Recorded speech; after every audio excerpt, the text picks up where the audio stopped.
Good afternoon, Councillor Bowman. Good afternoon. We're just about to start the live streaming, so are you all ready? Yeah? Okay. Thank you. Right, so welcome to the Health and Wellbeing Overview and Scrutiny meeting. I'll start straight away. We have apologies for absence from Councillor Dodd, Councillor Humphrey, Councillor Ferguson. Any others? Well, I'm aware of. Okay. Any others that you know of? No. Right. Right. The number two, the minutes of the previous meeting. So the minutes of the meeting of the Health and Wellbeing Scrutiny held on the 9th of December have been circulated. Can I confirm them as a true record to be signed? Move acceptance. Yeah. That's Councillor Hardy. Yeah. Disclosure of members' interest. Does anybody have any interests that are not already recorded? No? Okay. And the forward plan, which is on page 11 to 16. The only item on is the workforce issues. The only item on that affects our committee is the workforce issues, which is on our agenda today. Yeah? And that takes us straight away in, oh no, Health and Wellbeing Board, missed that one. So we've got the minutes of the Health and Wellbeing Board on pages 17 to 26. Are there any issues that people want to bring up from there? No? Okay, so item 6, the workforce issues in commissioned care services. You've got those on page 27 to 42. Mr. Bradley, Neil Bradley, you're going to take us through this, are you? Yes, thank you, Chair. I'm happy to run through the report. I'll go through it quite a high level so we can open it up for discussion as quickly as possible. But the punchline to this, although the report is entitled Workforce Issues in Commissioned Care Services, this is in essence asking Cabinet whether they would be willing to contractually offer to providers the ability to raise minimum wages for care workers in Northumberland to the level of the real living wage, as opposed to the national minimum wage, which is a current statutory requirement that's in place on all businesses that operate within this sector. As I say, I'll go through the report at quite a high level, but starting from page 3 onwards, it sets out a little bit of the background to the pressure that's currently manifesting itself within the care sector. I mean, we need to say this is a national problem at this point in time. It's a regional problem and it's a problem for Northumberland. More specifically for Northumberland, this started to really become an acute issue around about August, September time, shortly after, I mean, what we loosely term Freedom Day, when the country obviously stepped out of the most severe elements of COVID restrictions, and the entertainment sector in particular came back into operation. And we did see quite quickly a large migration of staff away from the care sector back into what would have been previous roles in pubs, restaurants and other entertainment facilities. And we quite quickly started to see that manifest itself as pressure on our delivery of services within adult social care in particular, although I know not exclusively adult social care. What we've had since then, in domiciliary care, or home care as we often call it, was the first sector that this became apparent, is that we have now at any point in time around about 160 to 200 packages of care that we can't deliver straight away when people need it. At this point, there simply are not enough staff working within the sector at this point in time, and providers are not able to recruit staff quickly enough to meet that. It did rise quite sharply through August, September, October time to that level of 160 to 200 packages. It has stabilised since then at around about that level. It hasn't deteriorated up until this period, and it is sitting at around 200. I think the last figures I got just before we broke up for the Christmas period was about 192 outstanding packages of care at that point. Whilst it's mainly hit domiciliary care, it's now starting to spread out into other areas. So we are starting for the first time to feel it within the care home sector as well. Now, this has probably been hidden a little bit by the large-scale deaths that we got within the care home sector during the COVID period, and people not wanting to enter care homes during the COVID period, which means that there has been quite a lot of vacancies within that sector, and therefore reduced staffing numbers wouldn't really have been problematic. We wouldn't have seen it at that point because there were more vacancies in the care homes. Obviously, so the care homes are starting to fill up again now as we've come out of the worst of the restrictions. We are just starting to get 1 or 2 providers now that are saying that they can't immediately take new people into the home because they don't have enough staff. staff, and they're going to have to try and recruit to get those staff in there. So we're starting to feel it in that sector, and we're starting to feel it across the board, really, within the care sector overall. As a local authority, we're trying to do a number of things to assist with that. Clearly, we're working with the providers. We're advertising within the council's own social media and other places for recruitment for in the care sector. There are national campaigns about to kick off to try and support it. And additionally, the government has put some time-limited one-off funding, has given that to local authorities to try and assist with the situation. And we did launch, just pre-Christmas, a retention scheme for domiciliary care workers in Northumberland, where we've allocated £1 million worth of government grant to a bonus scheme for staff who will stay in post between the 1st of December and the 31st of March to try and avoid this gradual leakage of staff into other sectors.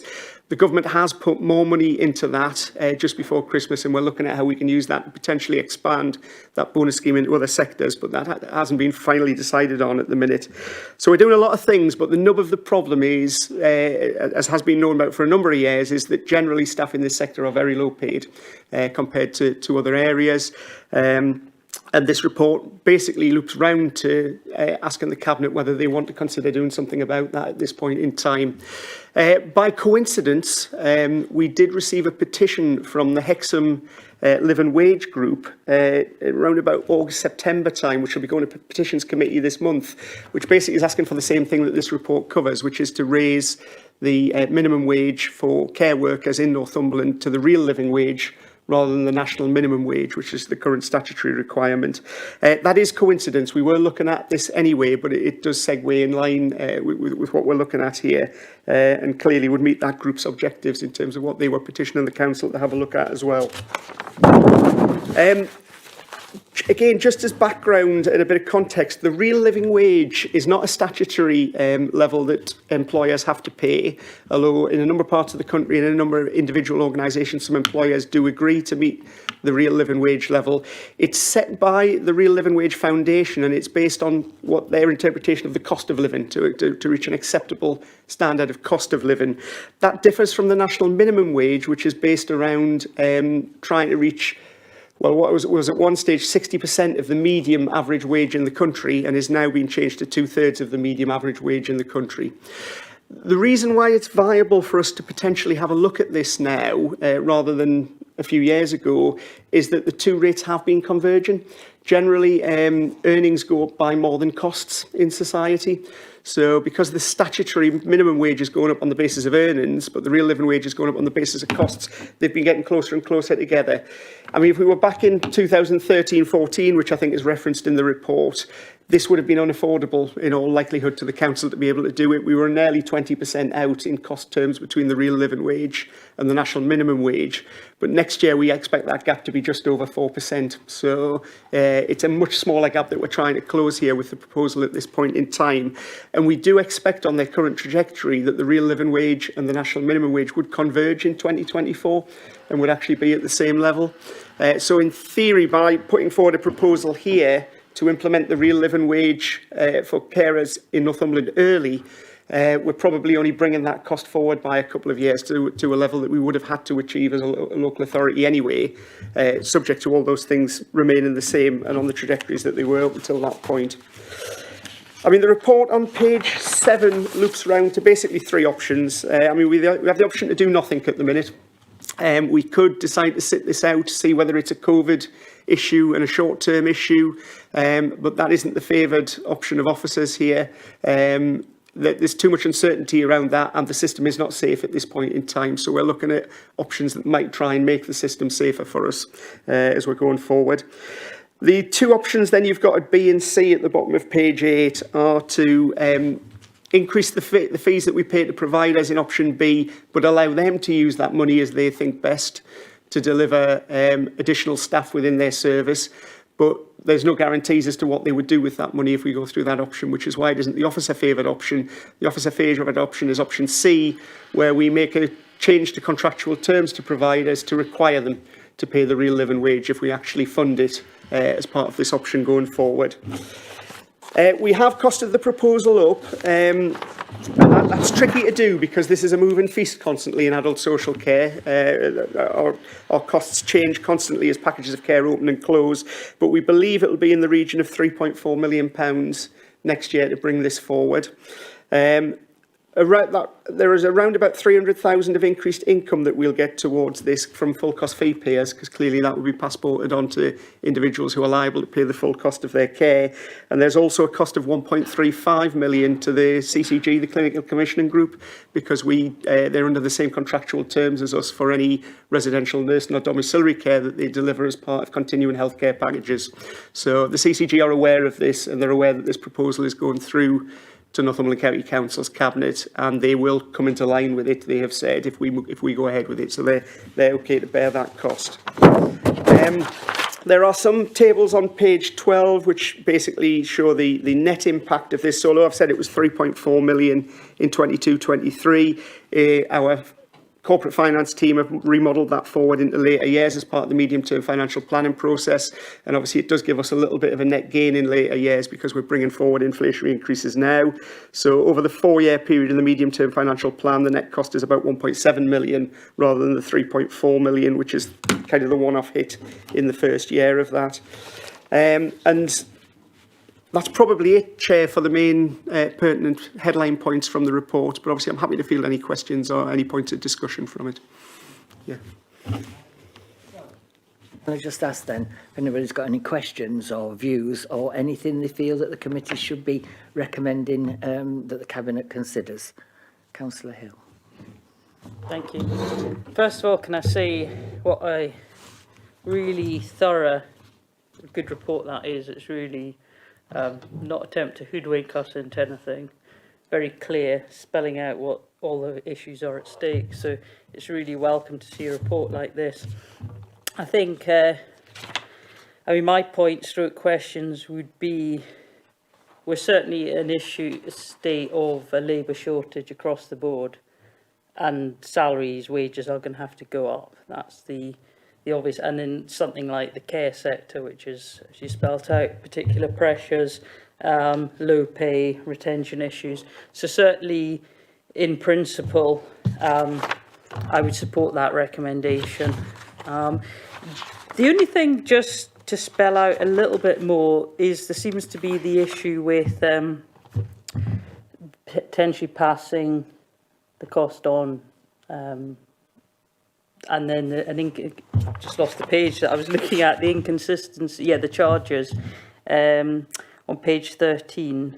There could be an inconsistency depending on the contract. Could you just talk a bit more about that side? And just before you do, on the issue of charging residents for the care, I think it's always worth emphasising. I've had this issue time and time again when there hasn't been clear and completely transparent, and residents, of whose parents have died, have got a hell of a shock when they've had the bill, then they've had to sell the house. And that's and usually when you look at the calculations, it's correct. They haven't been, robbed or anything, but it's just a nasty shock when they're grieving and everything, and then there's suddenly £70,000 or what on. So it's always worth emphasising, and people don't understand these things, just spelling out very, very clearly how much that they're expected to pay. But if you could just tell a bit more about the passing on regarding the charging policy and the potential contractual issues, because I think that's quite an important point.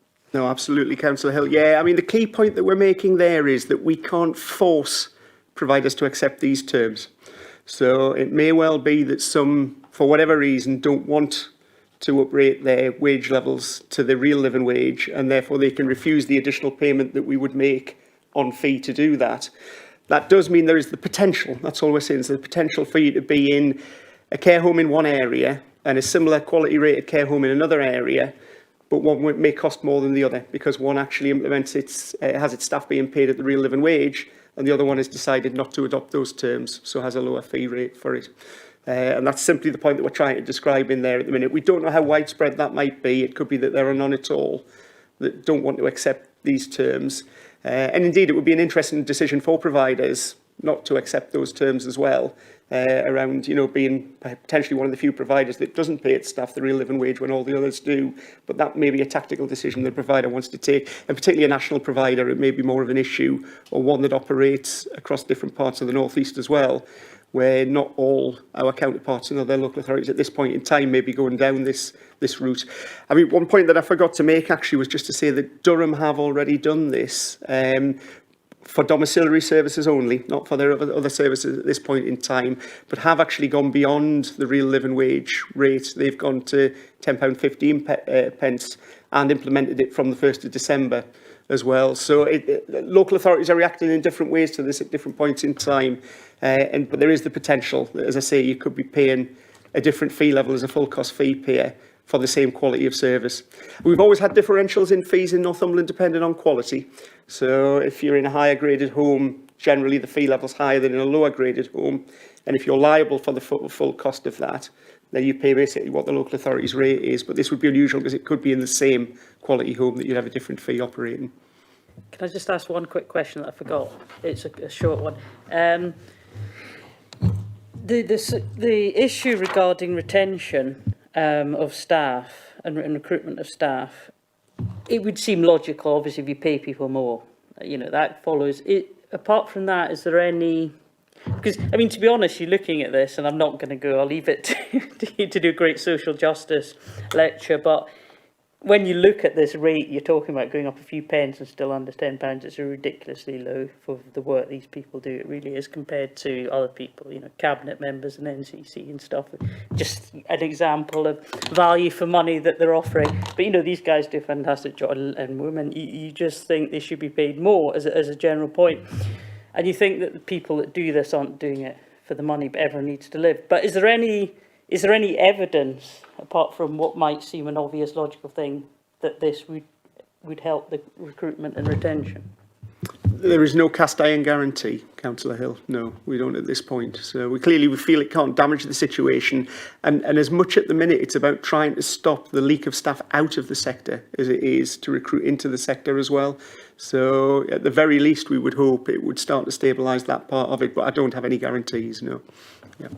Thank you, Councillor. That was actually my question. So, no, I'm glad you've asked it. Thank you very much. Councillor Hunter. Thank you, Chair. I think it's more in a similar vein as that. It's this leakage and trying to attract people, because different sectors have all got the same problem. So it's a case of, yes, we could bring up to the living wage if that gets agreed through Cabinet.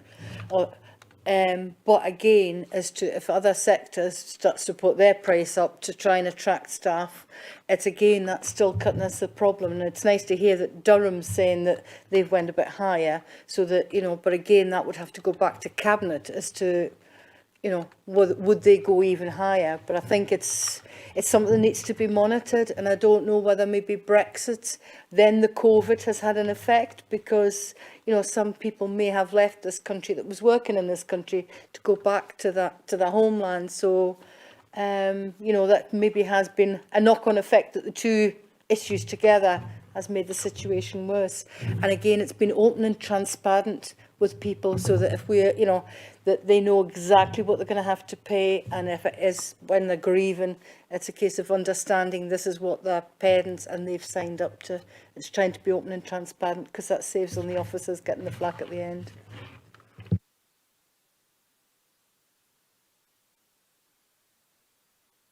We have to bear with him, is making all these notes, and we'll do the report for the Cabinet. So your points will be taken into that, yeah. Any other points? Councillor Bowman, and then... Thank you, Chair. In my previous professional life, I was HR at Heathrow Airport back in the 1980s, and I've lived through this situation where the cost of living was going up so high, and people were jumping from one job to another because of wages and so forth. Yeah, some people think it's a cat and mouse situation, but actually it's not. There is a responsibility to pay our workers a good standard of a rate of pay. It is, I would class it as a moral responsibility. And I'm really pleased that you come up with the proposal of option C of providing living wage. I would like to see it go a bit further if we can find that we are not attracting the staff at a period of time, say we'll look at it on a quarterly basis, we can then adjust it so that we can retain and attract staff. It's one thing to retain, it's another to attract. And are we using the media, our communications media, to attract staff as well? Are we going all out to bring in staff that we desperately need to provide the services that our communities are desperate for? Thank you. I think we have had some campaigns, and maybe, Neil, you'd be able to just bring us up to date on where we are. Yeah, I mean, locally we do now advertise through all of the council's social media outlets and other outlets on behalf of providers. So we're basically trying to advertise for the care sector. But the government are launching a national campaign this month, I believe, and about trying to enhance the focus on caring as a profession. They're looking to brand it. They're looking to try and upscale the image of it. So we're hoping that we'll get some benefit from that as well. And we're constantly in dialogue with providers. You know, I mean, this is not a them and us situation. We literally have staff working in with them, brainstorming ideas out between ourselves and them on what we can do to try and attract people into the market. We know Durham's operated particularly in dom care services, they've operated an internal training model where they do a level of training as the local authority and then push the staff out into independent providers once they've done an initial level of training. We're looking at that and we're looking at the evidence of it. It would be quite an expensive thing to start, and we just want convincing that we get enough benefit. But I just cite it as an example of everything we're trying to think of at the minute to do this. I mean, in terms of the point of review and whether it goes far enough, I mean, clearly we have to have an operating care market. You know, we've got an ageing population of people who are more infirm, so we will have to constantly review this anyway if this doesn't assist with the situation. But it may not be exclusively wages we're looking at that point. I think the points about wage inflation are relevant. You know, we may end up just in a stepladder competition process with pubs and restaurants. As we hike, they hike, etc. And we need to be careful of that we don't get caught in a trap of that as well and don't genuinely bring people into this sector.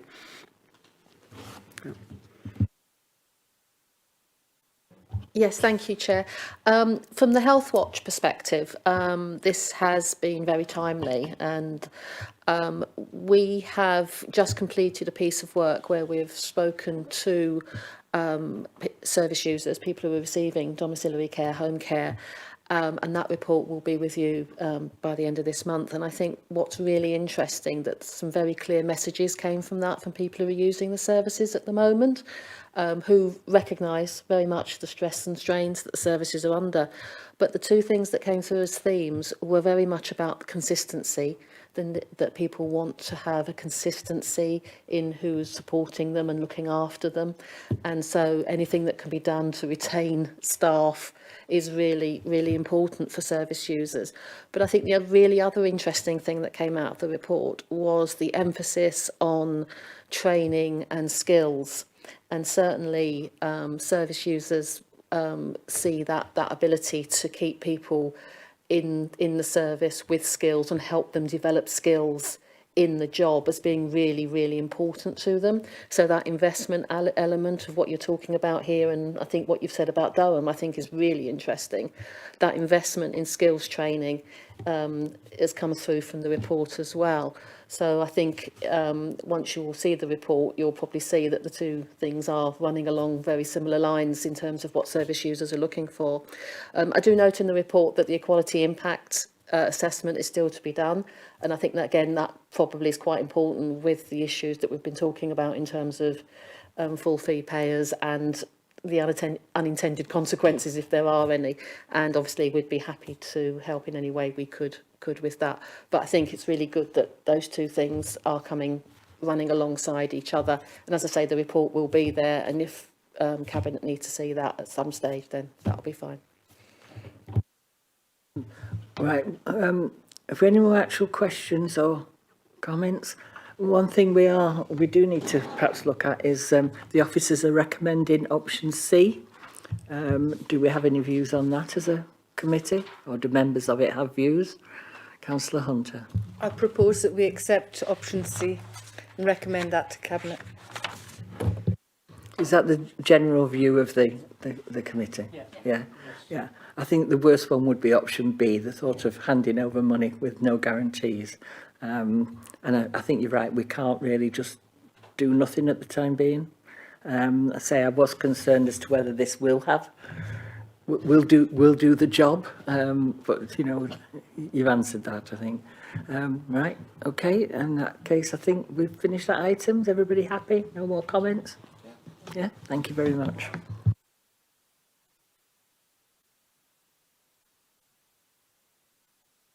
The safeguarding. So we've got the North Tyneside and Northumberland Safeguarding Adults Annual Review. That's on pages 43 to 94. Yeah. Who's bringing this forward? Is it you, Paula? Paula, okay. Thank you very much. Thank you, Chair. Just to introduce myself, my name's Paula Mead. I'm the Independent Chair for the Adult Safeguarding Board and the Children's Safeguarding Partnership in Northumberland. The Adult Safeguarding Board is also a joint board with North Tyneside, which you will have gathered from the report. So I'll just kick off and sort of present the overview, and then Karen Wright, who's the Senior Manager of the process, will sort of go into some of the detail for you. So just to give a bit of background and context, the Adult Safeguarding Boards, they're a strategic multi-agency arrangement. They're in place to ensure strategic oversight of all the organisations who have responsibility under the Care Act to deliver safe services and to protect adults at risk. And the local authority has a legal responsibility to convene the Safeguarding Adult Board. So the partners that are clear from the report are all of those partners, including health, social care, voluntary sector, who have that responsibility and duty. And we have a duty to produce and publish an annual report setting out how did we do in terms of safeguarding over the previous year, what we did well, what we did not so well, and what we need to do better also. And that includes spelling out some of the safeguarding adult serious reviews that we've undertaken, and the recommendations and learning from those, as well as some local reviews, and also setting out our future plans. I also just want to say that Northumberland and North Tyneside, it has been a joint board for the past few years. Recently, over this year, we've undertaken a peer review, an external peer review, and the recommendation was that we move to separate the board into two local authority arrangements, with the intention of actually focusing more on place. And in Northumberland, we're busy sort of looking at how we can join up more systematically with the Children's Board, because we have a lot of shared priorities, shared work, and there's an awful lot of overlap. So our plan from April going forward will be, and it sets it out in the report, to join up the Children and Adult Safeguarding Board, and hopefully join up all, make things more effective in that way.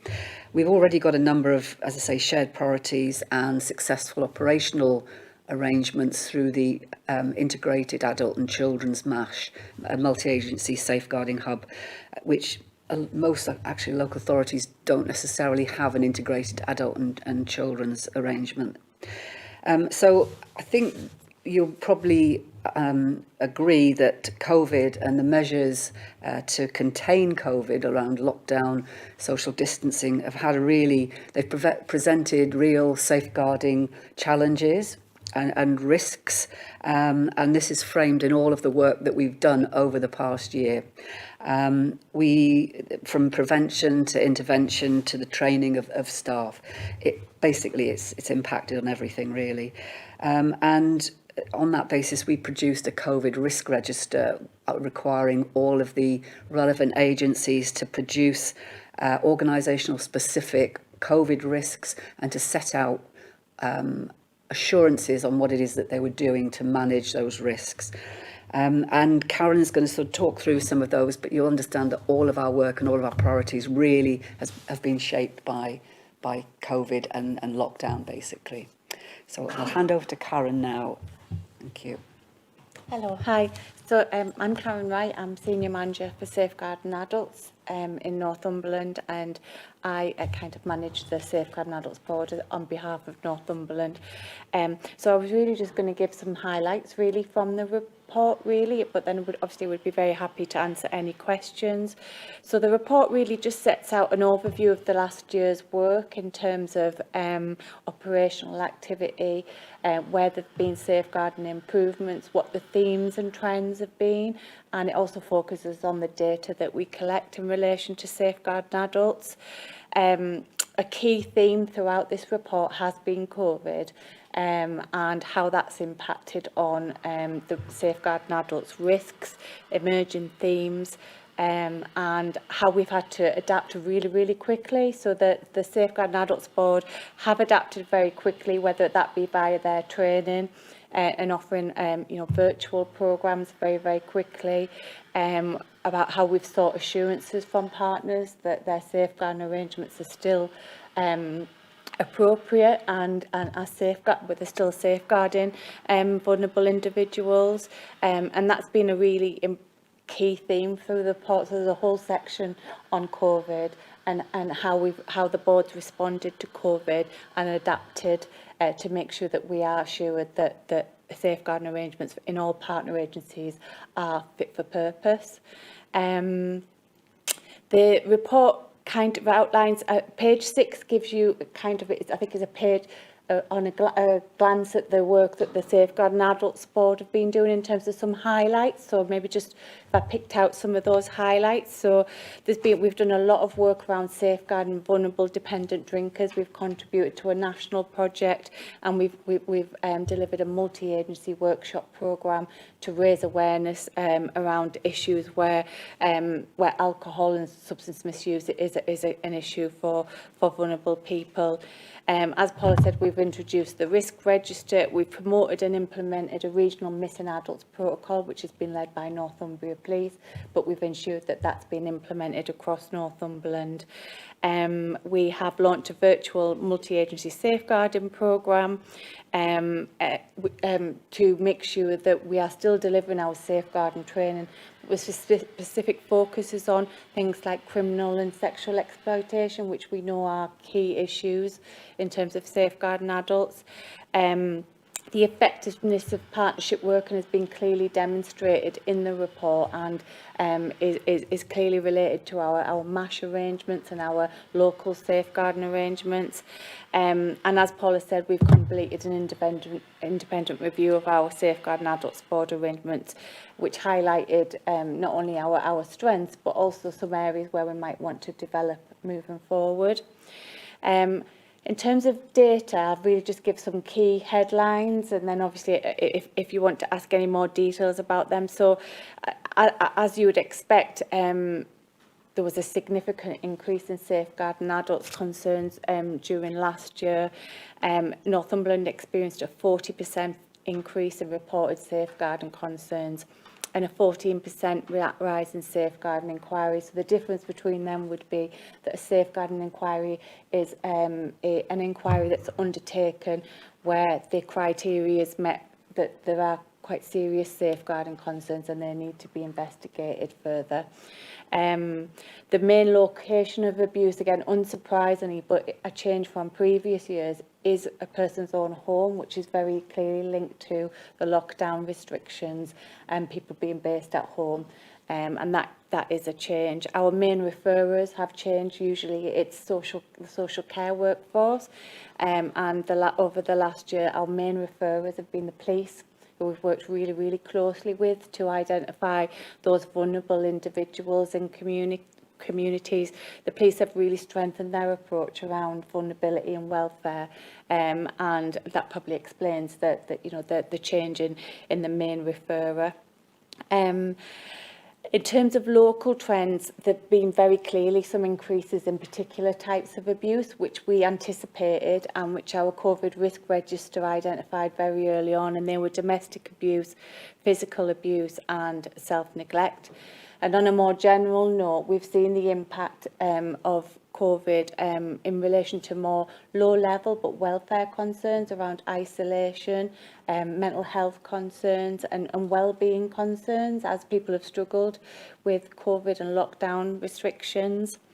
There is a section in the report that talks about our local MASH arrangements, which were really, really strong. We're, you know, one of the few areas where we have joint children and adults MASH arrangements, and kind of they were clearly demonstrated through our partnership arrangements.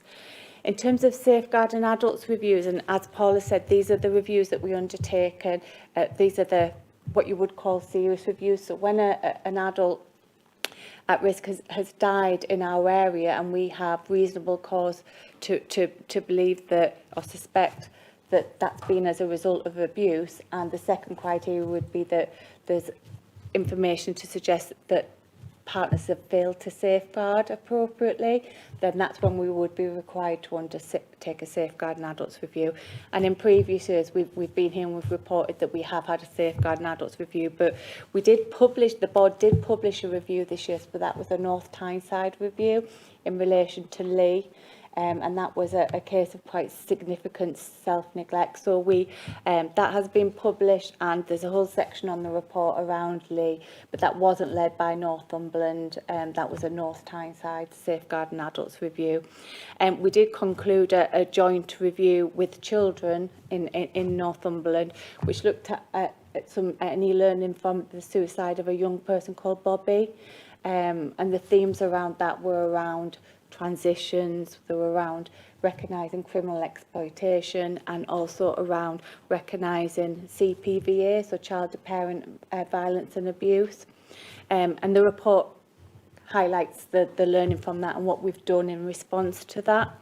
The report also sets out the key strategic priorities, many of which will roll over to next year, but the focus will have changed. So our key strategic priorities are transitional safeguarding, domestic abuse, criminal exploitation, making safeguarding personal, and COVID, but moving more from a COVID recovery to looking at the impact of COVID on safeguarding.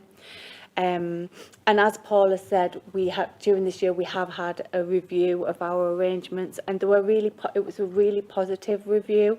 It showed that the board was valued and well regarded as a forum for bringing partners together. The partners really valued the work of the board and felt involved in that, and relationships were viewed as well developed and strong, and we hope to build on that in whatever model we adopt moving forward.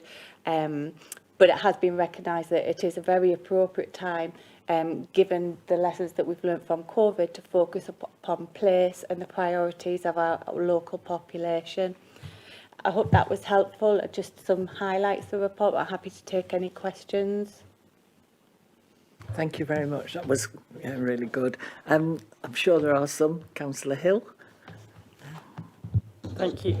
I mean, in always in these situations, we get these reports and feedback, experience that we've had on the ground. I mean, certainly, and of course there's inevitability about this, but in my experience in the whole safeguarding area, once it gets to a certain level, the response is usually pretty adequate. The area which is more difficult, obviously, and is less satisfactory is the monitoring and preventing. And I'm looking at the page 10, the bit about Northumbria Police.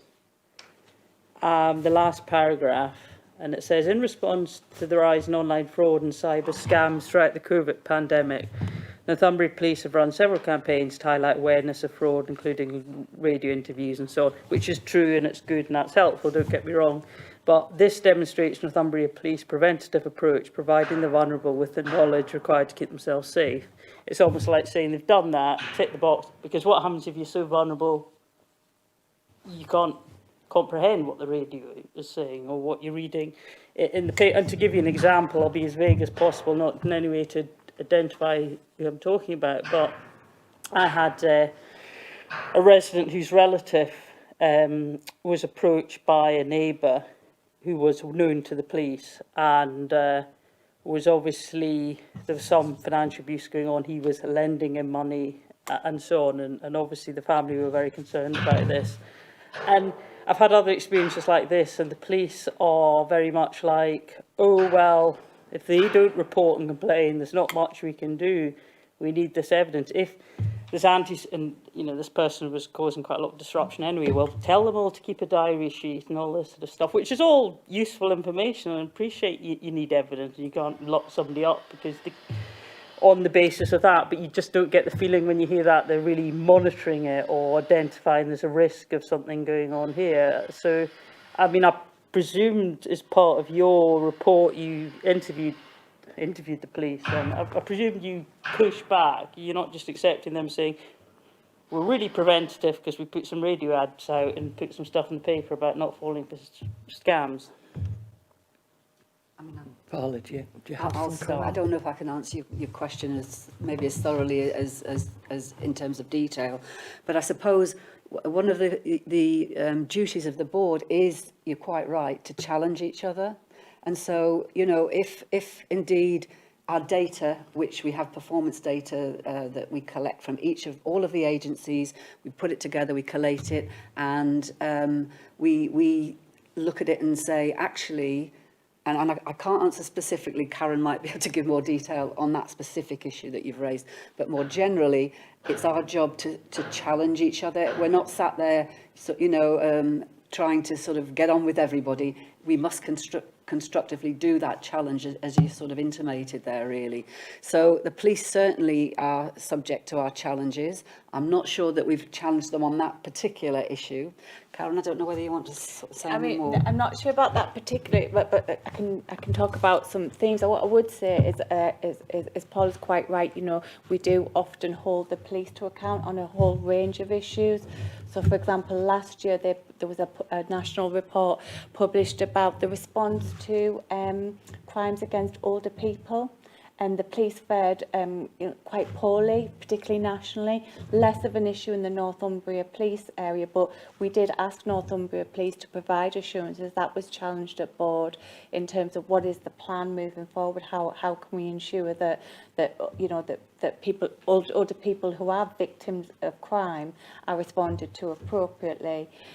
Certainly, we are working very closely as well with Northumbria Police and Trading Standards around scams, and that's been quite a significant feature during COVID. We put out a lot of information to kind of highlight that, and I do genuinely think that during COVID, the police did change their approach in terms of recognising vulnerability and coming from a much more of a welfare perspective, but we still do need to remind the police about this, and that's why we are really strong advocates in terms of safeguarding adults. But there are areas where we've made real inroads. So, for example, in terms of criminal and sexual exploitation, kind of gone are the days where it's a case of the victim won't make a statement, so that the police say we won't take any further action. What we're looking now at is a victim approach, and actually an evidential account isn't the priority for the police all the time. Yes, they do need to gather that evidence in order to pursue prosecutions, but we've seen real evidence of them providing a victim approach, and that's come from things like Operation Sanctuary and the lessons learned from that. And Safeguarding Adults are really strong advocates for victims, and they will challenge police on an operational level and a strategic level, and I think we will continue to do that. I mean, if I could just come back, I mean, I'm not just picking on the police. It's all authorities involved in this area, and the wider point about monitoring, preventing, because probably cases on the other side from the child safeguarding point of view. You do hear these awful media reports where intervention has happened after very serious things have happened or fatal things have happened. And I think probably as a public confidence, this is probably across the country, then I would feel that, I mean, are you confident? Because you'll read about the bad cases, but are you confident that there's early intervention, that they've stopped things escalating, that intervention at early time, or is it just when things get so bad? I mean, you hear of things people finding that the mother at home is covered in bruises and things, and they find out there's been abuse going on, or all sorts of things, and it's always quite later on. I mean, how much monitoring and preventing is going on generally? Are you satisfied that there's early intervention and risks are identified at an early stage? I think I wouldn't be able to sit here and say to you 100% that everything is, you know, will be picked up and early intervention. It is tricky. You know, prevention it needs to take place in lots of different ways, and it's not necessarily going to stop everything bad happening. So I just, you know, have to say that sort of straight out, really. What is important, and I think what I will do, I will raise the issue of fraud particularly, and ask that question that you asked about specifically the police and other agencies. So I think we'll do that anyway, just to get a bit more clarification. So I think we hope and we plan and we work towards having as much confidence as we can in that process and early intervention. As I say, I can't sit and say that it works every single time. So the bottom, I think the most important thing about that is actually training, staff training, and making sure that staff understand and aware, and not just local authority staff, all staff are aware of the signs of things to look for, the clues that they need to pick up so that things happen quickly. I think the whole making safeguarding personal approach is one which aims to involve service users themselves in setting things out and hopefully preventing things before they deteriorate further. So there's a number of different ways of doing supervision. I mean, there's another one, you know, of staff. That's absolutely fundamental and important to make sure that people are well supported and the staff are supported and are doing the right things and so forth. So there's not just one approach to this. There's a number of different ways that we do it. I was just going to add that in terms of prevention, I think our priorities inform the preventative work that we do. And our priorities come from a range of sources. That they come from the data that we collect, so they come from partner assurances and self-assessment. They come from a range of things, but they come from mainly lessons learned. And as Paula said, we will never be able to sit here and say that, you know, that somebody won't need safeguarding and there won't be any serious cases, and that's the whole point that we have safeguarding adults reviews, domestic homicide reviews, so that when it does go wrong, we identify very quickly why it went wrong and put measures in place to ensure that doesn't happen again. Many of our priorities are informed by the lessons that we've learned from cases when it has gone wrong and when people have slipped through the gaps. And that's where we're aiming our preventative work, so particularly around domestic abuse, criminal exploitation, transitions. We know that's a huge area. We know from research, we know from local experiences that period of time when a child moves into adulthood is such a vulnerable time for young people. And we've learned from reviews that actually their experience can be absolutely vital to, you know, the trauma that they might experience, that how their adult life will develop. And so from a preventative approach, that's one area where we're making huge inroads, working with children's services to make sure that transition period is so that's just, I guess, one example where we have learned lessons, and we're now, you know, kind of looking to prevent things like that happening in the future. But I guess we would never be able to say in terms of individual cases that they wouldn't happen, you know, that we wouldn't have them. But we're here, we have a statutory responsibility to make sure that we review them thoroughly. Right, well, I've got a couple of, in fact, I've got several hands up now. I was going to say, you know, if we've got anybody's got any issues that they feel we should need more information on, or things you feel should be looked into. So I think it was Councillor Hunter, Councillor Vilcek? Yeah, and Councillor Bowman, please. Thank you, Chair. Just picking up on the bit from going from children's services to adult services, are you looking at as well as to the social media and that? Because there's a lot of things that sometimes youngsters are getting targeted through social media, and it's how you can try and pick that up as to maybe how they've changed and their attitudes changed and before it goes too far. And you know, some of them, you know, we read about the bad stories where they've taken their own lives because it's got so bad. It's so are you picking that, trying to find a way of how you can pick up that as to the changes in them? We're picking that up in training. And also we're picking it up in terms of vulnerability. So we, in terms of the training that we deliver in relation to exploitation, we actually call it vulnerability, not age, because it doesn't matter if you're 15 or you're 18. Abusers target vulnerability, whether you're 15, whether you're, and if you're being abused and you're 17, it's not going to stop as you turn 18. So it's about recognising that stage is so vulnerable in terms of the influences, social media, a whole range of factors that make you particularly vulnerable, and about how we can prevent that from happening and how we can offer, you know, provide some resilience to young people. But it's a national priority, it's a regional priority, but it's very much a local priority in Northumberland. And you know, we have made quite significant inroads compared to a lot of other areas because we've taken this issue seriously quite early on. You know, we've developed workshops, we've got protocols, we're doing some joint workshops in January, but it'll be an ongoing feature of our strategic plan, which is a 3-year plan, and transitions is really important in terms of that. What we need to recognise is it's a distinct life stage, and it requires a distinct response from services, whether that's children's or adults. We need to work jointly with partners to make sure that people are safe during that period of time. Councillor Bilchett. I just wanted to ask how effective or popular the Just Say app is. I work in a school with young people and unfortunately I've never heard of it, but it does seem to be a very useful tool.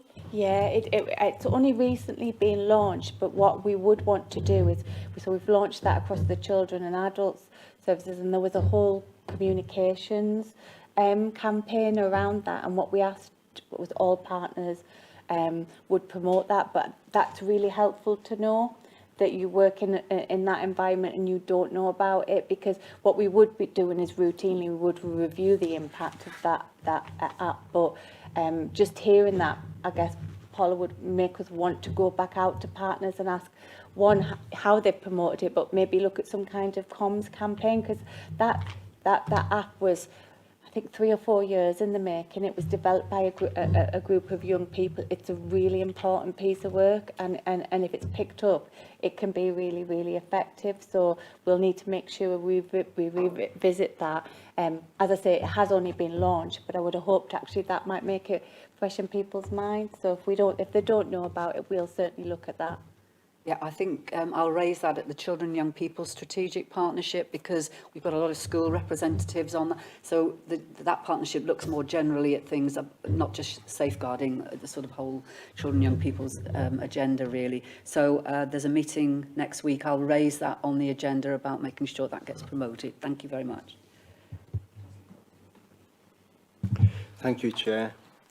In the 2.5 years that I've been a county councillor, I can say that I've been absolutely shocked, shocked to the core, actually, with the amount of issues in my ward related to all sorts of things, as in this report. I can say that I've intervened on many occasions, and I'm proud to say I've actually saved lives. And the first time it happened, it was really a shock. I took about a week or so to recover from it, but I realised how safeguarding is vital and important in our communities. And COVID just made the matter even worse, especially with domestic violence. I've never known anything like it, and the exploitation, criminal exploitation as well, and I'm talking about drugs related. These problems are dealt with by the police initially, and they do provide a good service at the time, But my worry is that on a national, well, even on a local basis, there isn't enough being done to combat the use of drugs in our communities. It is not just affecting adults, it's affecting teenagers, and it is worrying. Part of it is poverty, the lack of hope. Part of it is the lack of good quality housing. And I think I need to ask a question about the probation service as well. When they place people into housing, they usually place them into areas where there is drugs related or other crime. So it's a big issue, and I think there should be a debate about it, and there should be some committee that's set up to look at the whole issue of crime, as it were, in our community, and how it interlinks with drugs and exploitation of our residents. And unfortunately, you know, I agree with everything this report says, and I understand the report. I've actually lived through it, and to be honest, the battle is still there, the struggle is still there, and I can't see it coming to an end unless there's massive intervention by the police to deal with the drugs in our community. Now, I know it's not what you want to hear, but these are the facts on the streets. People are being exploited. There is violence in homes. Children are being neglected. And it's absolutely shocking, really. I'm even criticised by some of the parents that have reported their children to social services for safeguarding. So I'm not welcome at their house, as it were. But I tell you what, I would do it again tomorrow. If I suspected a child was being neglected, I would do it without any hesitation. And the reason why I do this and why I work hard and trying to protect members of our community is because as a child, I was brought up in a home where it was very difficult. At the age of 17, I left for London and became homeless.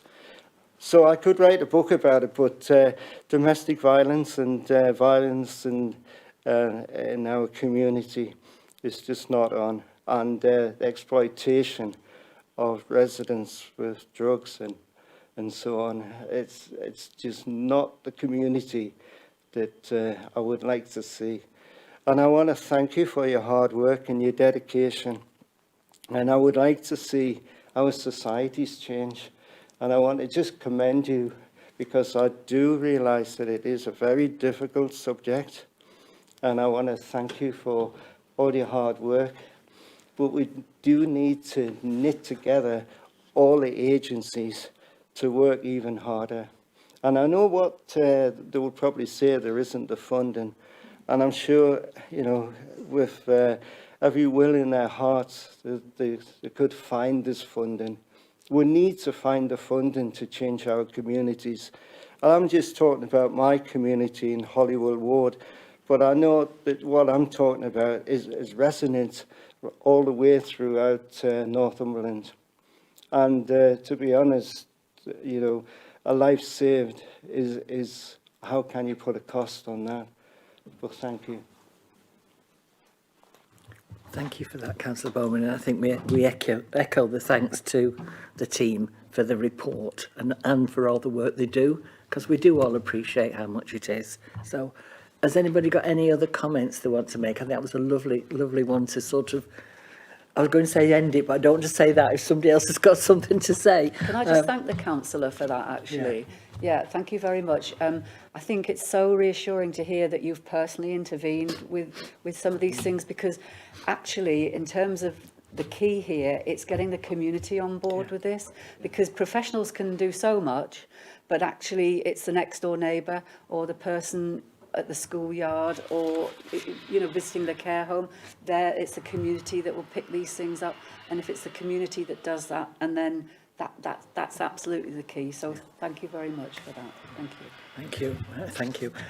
So, thank you very much, and thanks for coming, especially when it's so soon after the new year. You know, it's first day back, and it's the first straight back in. So, I'm just going to move on now. So, we have the Health and Wellbeing work programme, scrutiny work programme. Chris, do you want to just bring us up to date with that? Thanks, Chair.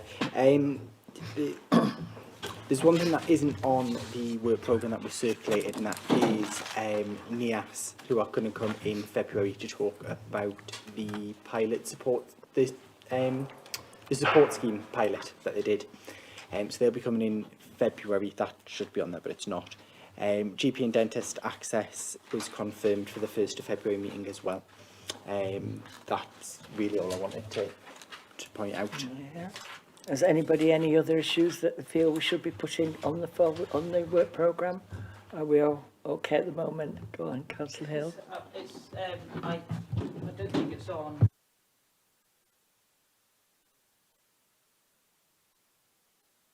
The mealtime. Is it on?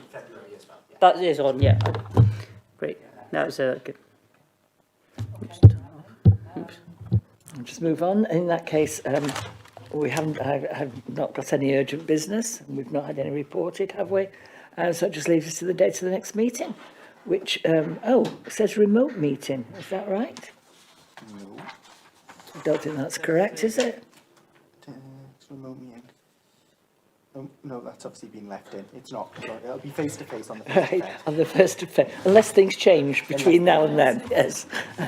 So yes, the 1st of February. So thank you, and as I've just said to the safeguarding team, thank you for coming on what is the, the very first working day of the year, and we're all in here having a meeting, so thank you all for coming.